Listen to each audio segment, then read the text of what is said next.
Hello mga kabaka. Good morning, 7:45 na po ngayon ang umaga at ito na po yung mga kalagad ngayon ng panahon. Yan. Kalat ang mga palapa. Dito po yung ating dalawang bisiro na baka dito ang ilipas ako ng hapon at ng puno. Salamat naman at hindi sila na ano. Yan. Okay lang habong yun, palit ng hangin. Ano nang bagsakan na sa paligiran. Buti hindi malakas ang bagyo.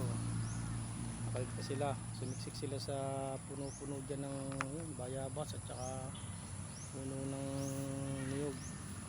Diyan siya sumiksik. Parting yun. At ayan, saglit na sila. Hindi na sana uli.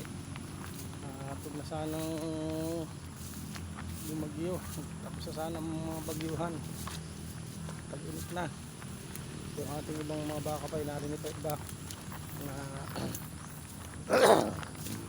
laga natin dito sa may tabi karsada ito. Ano, may tabi karsada kung alagang baka. Dali ang baka ko dito ay 5 pa rin nakabaka. Dito naman delikado at gawa ng mga puno ditong niyog. Yan, mabababa, saan yung mga takadam pa yan, takaran. Ito pating banda rito sa may kabilang banda subdivision to na Sanera. Sa yung hangin dito hindi gaano lalakas gawa ng yan, na ano ng mga bahay na yan. Yan, dito yung isa nakatali. O putik. Pero iinit ko siya kagabi sa lakas ng hangin at ulan. Yan. Ayan. Medyo may ambon pa nga uli ngayon. Kasi mga pa rin panahon may tira pang ambon. Yan, mabilis pa rin ang takbo ng hangin. Pero nasa taas na siya. Pero may bagyo pa yan. Mas signal number 1 pa yan. Ito.